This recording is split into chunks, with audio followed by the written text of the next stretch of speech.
की आशंका तो क्या है कि जब ऊपर ज़्यादा बारिश होती जी है सर। और उस समय आशंका बनी रहती है, लेकिन प्रशासन पूरे हरियाणा प्रदेश में पंचकुला से लेकर के और सिरसा तक, जी जो हमारा राजस्थान का बॉर्डर है, जी वहाँ तक पूरी तरह से अलर्ट है जी कि कहीं भी चाहे वो घग्गर है, चाहे वो रंगोई है, उसके बंद टूटने ना पाए और पानी सारा ठीक से आगे निकल करके O2 हेड के माध्यम से और आगे जो वहाँ से नाले निकासी के बनाए हैं उनके माध्यम से पानी आगे निकल जाए। भरपूर प्रयास है प्रशासन का।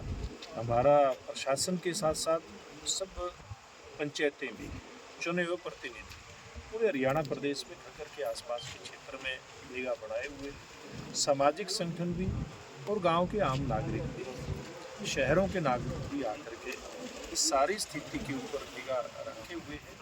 जहाँ भी जिसकी जैसी भी मदद की जरूरत होती है, वैसी मदद हमारे नागरिक जहाँ पर कहीं भी पानी खड़ा हुआ है, किसी भी कारण से, चाहे वो घग्गर का कहीं भी पानी गया है या फिर बारिश का पानी, जैसे मोटे तौर पे अभी घग्गर का पानी ओवरफ्लो कहीं होता दिखाई नहीं देता है। जी हाँ, हम कासिमपुर नड़ेल का जो पुल है जो जाखड़ से जोड़ता है, वहाँ हम खड़े हैं।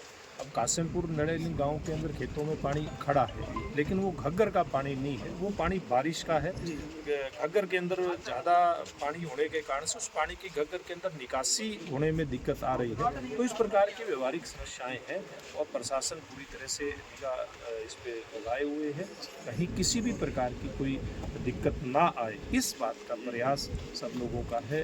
एक तरफ जहाँ घग्गर के पानी को ठीक से आगे पास किया जा रहा है, कहीं टूटे ना, इस बात के प्रबंध किए जा रहे हैं। और जिन गाँव के अंदर बारिश का पानी खड़ा हो गया, क्योंकि बारिश भी बहुत सारे गांव के अंदर बहुत ज़्यादा हुई जी है, खेतों में भी पानी खड़ा हो गया, कुछ गांव के अंदर भी पानी घुसा है।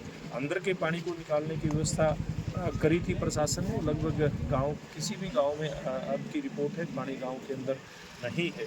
खेतों का पानी भी जो बारिश का खड़ा हुआ है वो भी कैसे निकले, इस बात के प्रशासन के प्रयास जारी नया पुल सर बन चुका है। अब पुराने पुल को तोड़ने की मांग है, क्योंकि इस पुल का काफ़ी फायदा हो चुका है, ऊंचा बना है।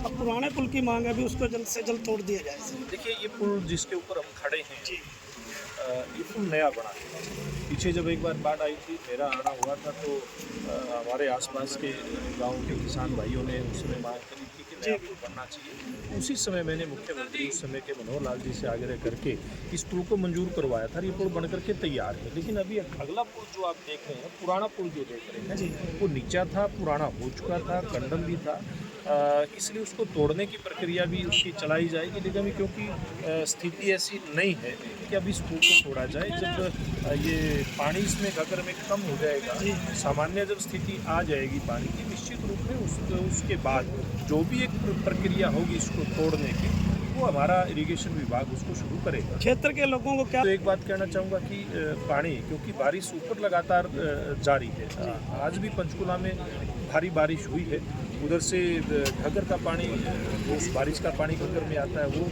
उसके बाद अम्बाड़ा और क्षेत्र के बीच में टांगरी नदी आती है, उसके बाद मारकंडे नदी आती है।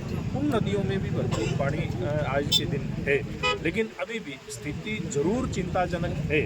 लेकिन अभी ऐसी स्थिति नहीं है कि हम उसमें कहीं कोई हमारा क्षेत्र डूबने की नौबत कोई आए, लेकिन फिर भी हम सब किसान भाइयों को, आसपास के हमारा जाखड़ कस्बा है या उसके आसपास आगे रती आ जाता है, ऐसे सब नागरिकों को चौकस रहने की जरूरत है, अलर्ट पर रहने की जरूरत है। अपने खेतों के अंदर पशुओं का चारा और अपनी फसल को हम कैसे बचाएं, इस बात के लिए हम सब लोगों को पूरा ध्यान रखने की जरूरत है। ये मैं आपके माध्यम से हम सब किसान भाइयों को अपील करना, बरसात के कारण काफ़ी सर्वे मकानों के लिए भी चलाया जाएगा, खेतों में भी जल बना निश्चित रूप में। और जो खेतों के अंदर नुकसान हुआ है, बहुत सारे किसान भाइयों की फसल डूब गई है। एक बार जिस फसल के ऊपर से, चाहे वो हमारी धान की फसल है या हमारी नरमा कपास की फसल है, जिसके ऊपर से पानी निकल गया, वो निश्चित रूप से बचने वाली नहीं है।